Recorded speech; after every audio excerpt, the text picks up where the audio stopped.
Bismillahirrahmanirrahim. Assalamualaikum warahmatullahi wabarakatuh. Allah memberikan karunia kepada seseorang, yaitu dapat memfanakan dirinya pada zikir sirri, zikir rahasianya, yaitu zikir rasa.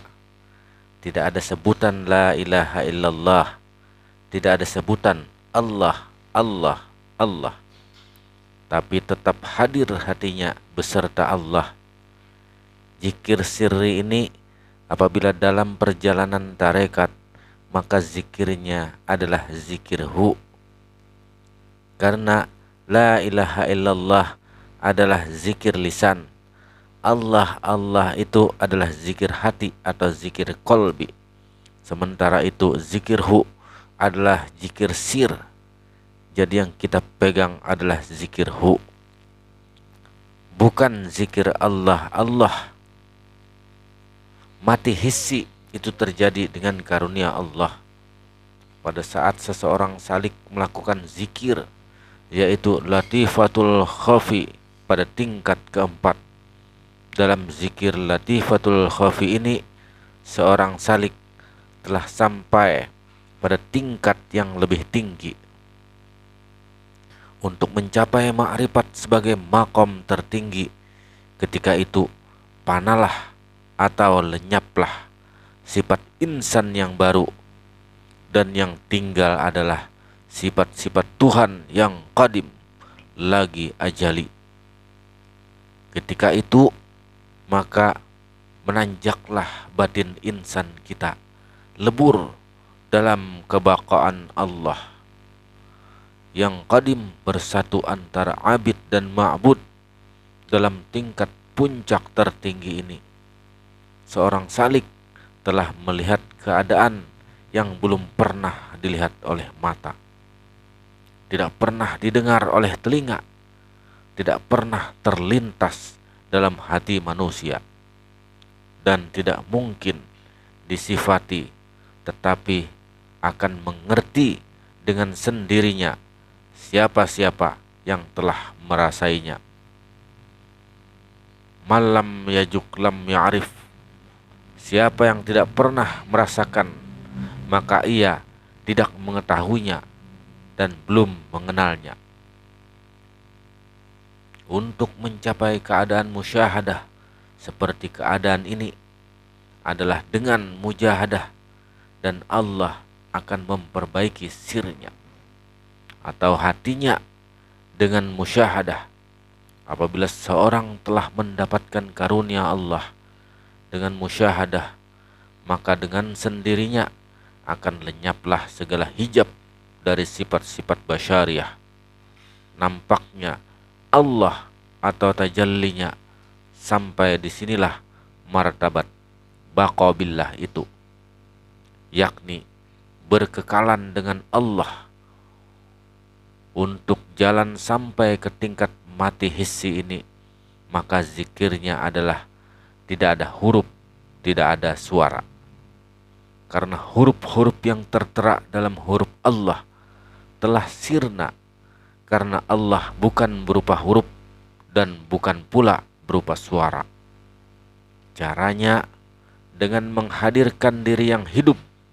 Telah nyata diri yang hidup ini, kemudian hening bening dari gambaran dunia sampai merasa tidak punya wujud atau tidak punya tempat lagi. Jangan pandang lagi tempat duduk kita atau tempat berdiri kita. Kalau kita masih merasakan tempat duduk kita atau berdiri kita, maka itu masih nampak gambaran alam ini. Jadi melenyapkan atau sirnanya gambaran alam, itulah zikirnya, bukan huruf dan juga bukan suara. Kembali kita kepada 4 zikir yang diamalkan. Zikir yang pertama adalah la ilaha illallah. Zikir yang kedua adalah Allah, Allah, yaitu zikir kolbi. Zikir yang ketiga adalah hu, yaitu zikir sir. Kemudian zikir yang keempat, yaitu tidak ada huruf, tidak ada suara. Intisari dari zikir hu itu adalah huwal awwalu wal akhiru waz zahiru wal batinu. Dialah yang awal, dia juga yang akhir, dia yang zahir dan dia juga yang batin. Rahasia zikirnya yang menjadi rahasia zikir, karena ini bukan sebut-sebutan, bukan huruf dan juga bukan suara. Sebenarnya inilah inti dari ilmu tauhid itu, yang dituliskan dan menjadi ilmu dari sifat 20. Pertama, wujud.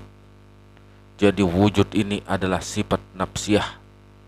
Arti dari nafsiyah itu adalah diri Allah. Jadi wujud itu adalah diri Allah, di mana wujud Allah ini bersifat kidam. Artinya daripada kidam ini adalah sedia, tidak didahului oleh sesuatu. Jadi sesuatu ini adalah kemudian daripada wujudnya. Di manakah sebenarnya kidamnya ini, sedianya ini? Sifat kidam ini ada pada segala yang maujud. Makanya ada martabat baqabillah.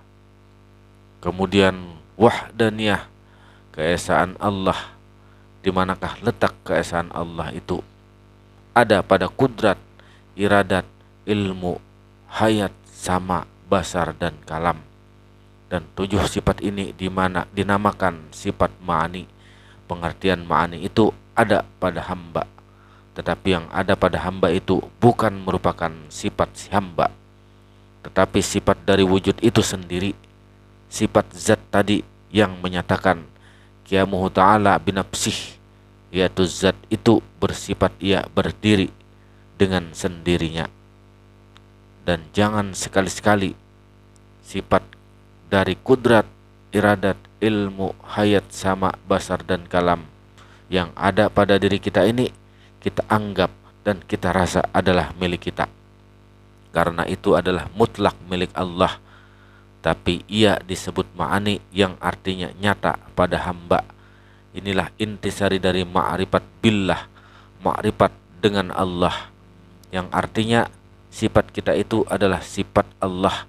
Wajib hamba itu mengatakan yang kuasa pada diri kita ini adalah kekuasaan Allah, yang berkehendak pada diri kita ini adalah kehendak Allah, yang tahu pada diri kita ini adalah pengetahuan Allah, yang hidup pada diri kita ini adalah hidupnya Allah, yang mendengar pada diri kita ini adalah pendengaran Allah, yang melihat pada diri kita ini adalah penglihatan Allah, yang berkata-kata pada diri kita ini adalah perkataan Allah, yaitu qadirun, muridun, alimun, hayyun, sami'un, basirun, mutakallimun. Dinamakan maknawiyah. Jadi sifat ma'ani adalah berlazim-laziman dengan sifat ma'nawiyah. Padahal sifat ma'ani adalah kenyataan dari sifat ma'nawiyah. Sifat ma'ani bukan merupakan sifat hamba yang diberikan, dalam arti kata sesuatu yang diberikan itu berpindah. Jadi antara yang memberi dan yang menerima berpindah. Maha suci Allah dari berpindahnya sifat itu. Dan sifat Allah itu tetap wahdaniyah, yaitu esa, karena wahdah itu esa. Kalau sifat itu pindah berarti dia tidak wahdaniyah, karena kalau berpindah berarti jadi dua, tidak esa lagi. Yang satu menjadi sifat saya dan satu menjadi sifat lainnya. Dan kepada sifat Allah tadi, yang satu menjadi sifat kita dan yang satu menjadi sifat Allah, maka berhadap-hadapanlah dua sifat tersebut. Jadi maha suci Allah dari bersyirikat seperti itu.